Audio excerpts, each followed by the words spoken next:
a superlotação dos presídios, que é um fato lamentável. O problema é que isso pode colocar em liberdade criminosos, né, da mais variada espécie, antes deles terem cumprido um tempo, vamos dizer, minimamente razoável das penas. Eu não penso que resolve-se o problema da criminalidade simplesmente soltando os criminosos, né? Aí a sociedade acaba ficando refém dessa atividade criminal e me parece...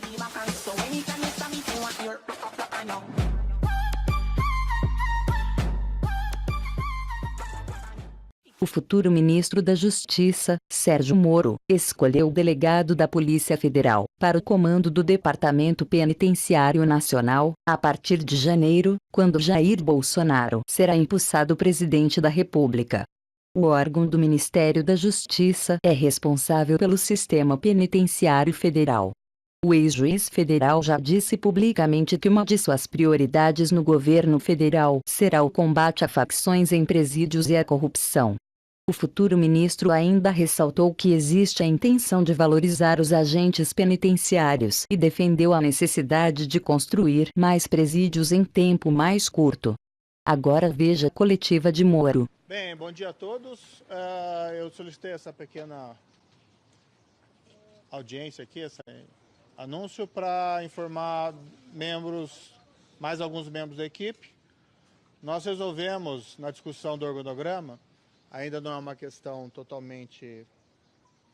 tem que fechar com as outras áreas do governo, mas a ideia é criar dentro do Ministério da Justiça e Segurança Pública uma secretaria de operações policiais integradas. A ideia da secretaria é poder coordenar operações policiais a nível nacional. Hoje nós temos muitos grupos criminosos ou muitas atividades criminosas que transcendem as fronteiras estaduais. E essa ação precisa, muitas vezes, de uma coordenação a nível nacional. Isso já é feito, de certa maneira, dentro do Ministério da Segurança Pública, mas a criação de uma secretaria específica para isso é de todo oportuno na nossa avaliação, coordenando não só a atuação das polícias estaduais e distrital, mas igualmente da Polícia Federal com essas polícias e, eventualmente, de outros órgãos. Claro que isso sempre respeitando aí a autonomia dos estados e do Distrito Federal. Não é trazer as polícias para o comando do Ministério da Justiça, mas apenas uma atividade aí de coordenação. Para essa secretaria, foi escolhido o nome do ex-superintendente da Polícia Federal em Curitiba, o delegado da Polícia Federal, Rosalvo Ferreira Franco. É um delegado que permaneceu ao longo tempo na superintendência da Polícia Federal em Curitiba. Durante o auge da Operação Lava Jato, ele foi sucedido, inclusive, pelo delegado Maurício Valeixo. E o delegado Rosalvo provou o seu valor, a sua integridade e a sua competência durante esse trabalho. É um grande nome aí para exercer essa função, considerando toda a sua experiência policial.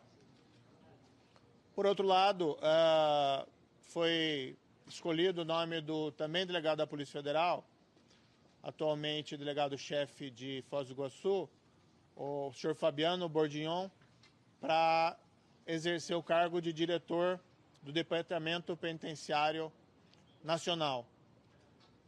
É uma função estratégica, né? Nós todos sabemos que os presídios no Brasil, eles hoje constituem uma espécie de problema devido à questão de superlotação e fragilidade de certos presídios. Nós não podemos, evidentemente, generalizar essa afirmação, porque a situação em cada estado da federação é diferente. Assim, mesmo dentro de cada estado da federação, as situações dos presídios são diferenciadas. Alguns presídios em boas condições, outros em condições lamentáveis. E essa é uma função importante, até porque nós sabemos também que existem organizações criminosas centradas em alguns desses presídios.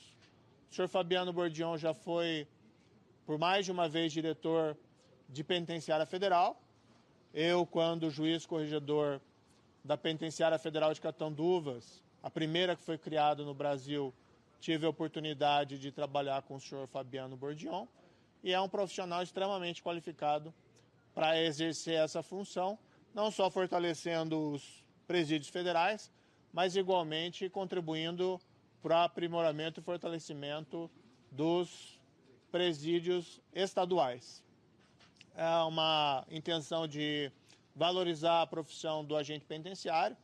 Eu sei que existe aí uma pretensão, uma reivindicação de que fosse ocupado esse cargo por um agente penitenciário, mas, não obstante isso não ocorra, os agentes penitenciários vão ter um papel importante dentro dessa reorganização do sistema penitenciário nacional. É preciso aí construir mais presídios em tempo mais curto, certo? Existe uma série de providências aí a serem tomadas, inclusive em relação aos presídios já construídos, para melhorar a parte estrutural. Então são esses dois anúncios de nomes. Aproveito só o momento para um breve comentário. Hoje saiu uma matéria no jornal Folha de São Paulo sobre um projeto de lei em trâmite no Congresso Nacional de uma ampla reforma da Lei de Execução Penal. É o projeto 9054/2017. O meu entendimento em particular é que um projeto dessa envergadura, com amplas alterações na Lei de Execução Penal, pelos impactos que esse projeto tem, o projeto, diga-se, tem medidas positivas, mas tem algumas medidas que particularmente eu reputo problemáticas, mas o meu entendimento é que o ideal seria que isso não fosse objeto de deliberação agora no final da legislatura, que fosse deixada a oportunidade para que o governo, o próximo governo e a próxima legislatura, que foram eleitas com uma série de pautas por parte da população brasileira, tivesse o tempo razoável para se debruçar sobre esse projeto e tentar buscar aprimorá-lo. Como eu disse, tem pontos positivos, mas, por exemplo, tem a previsão lá que um preso que cometer falta grave, que seja um crime doloso dentro do presídio, o reconhecimento da falta grave fica dependendo de sentença. Então vamos supor um preso que comete aí uma falta, um crime doloso dentro do presídio, a punição dele ficaria dependente de uma sentença, o que pode levar anos. Então há uma medida assim que não me parece muito razoável. Além disso, também a previsão de que a superlotação dos presídios, que é um fato lamentável, geraria o direito do preso de antecipar a progressão de regime. O problema é que isso pode colocar em liberdade criminosos da mais variada espécie, antes deles terem cumprido um tempo, vamos dizer, minimamente razoável das penas. Eu não penso que resolve-se o problema da criminalidade simplesmente soltando os criminosos, Aí a sociedade acaba ficando refém dessa atividade criminal e me parece que a mensagem dada pela população brasileira nas eleições não foi exatamente essa. Claro que a superlotação é um problema, isso tem que ser trabalhado, mas simplesmente abrir as portas das cadeias não é a melhor solução, na minha opinião. Isso tem que ser enfrentado de uma outra maneira. Ministro, uma dúvida. A Secretaria de Operações Integradas, ela vai ser criada ou é uma decisão que o presidente Jair Bolsonaro vai tomar? Isso não ficou claro. Só antes de entrar nessa questão, eu tenho uma confiança que os parlamentares eles vão ter a sensibilidade de poder aguardar a posição do governo eleito para uma matéria assim tão importante.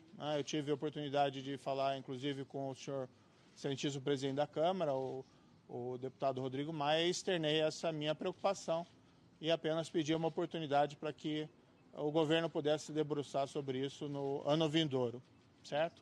Sobre a questão da secretaria, existe, na verdade, uma série de estudos no âmbito do governo de transição, certo?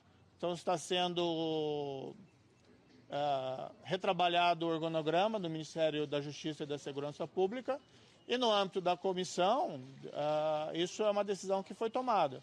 Agora, claro que isso vai ter que ser coordenado juntamente com o restante do governo, pois isso terá que ser corporificado em uma medida provisória e um decreto regulamentador, certo? Mas, em princípio, a ideia é essa, até para aliviar a Senasp, a Secretaria Nacional de Segurança Pública, para que ela possa cuidar melhor da implementação do SUSP.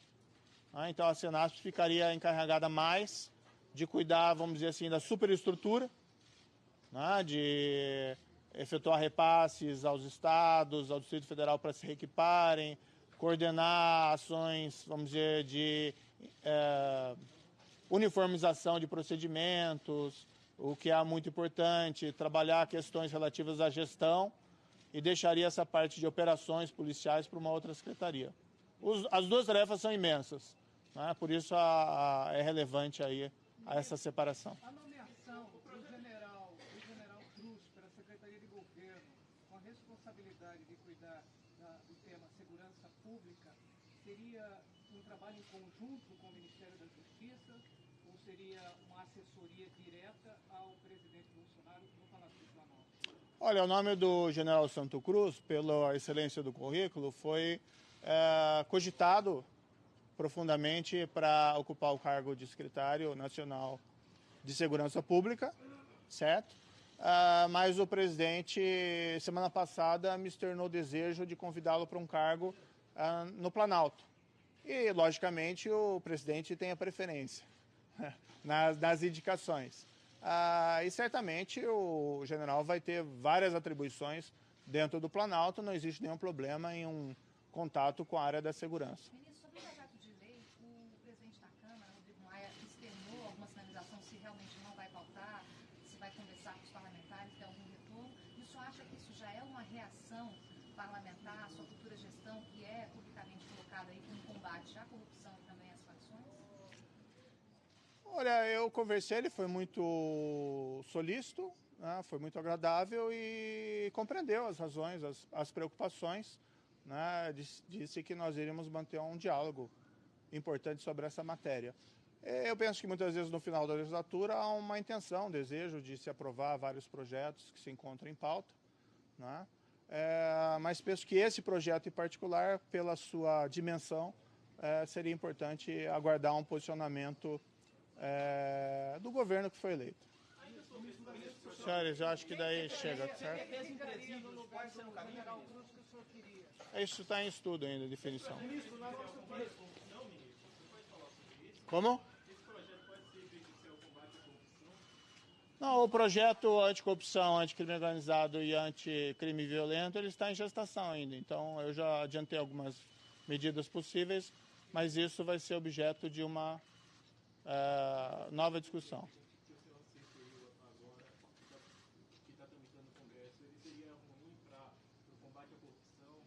Sim. Veja, é uma política de flexibilização. Vamos dizer assim, ele liberaliza o sistema penal como um todo. E ele, de certa maneira, também afeta condenações, execuções de penas em crimes de corrupção. Mas não só crime de corrupção, outros crimes também. Me parece que, considerando os escândalos criminais dos últimos anos, seria, se for eventualmente aprovar algum projeto da espécie, seria importante, pelo menos, fazer ressalvas em relação à aplicação disso para a corrupção. Assim como esses indultos natalinos que têm sido publicados, em particular do último ano, eu também acho que mereceriam exceções em relação ao crime de corrupção, considerando a dimensão da atividade de corrupção que foi verificada nos últimos anos. Senhores, só isso.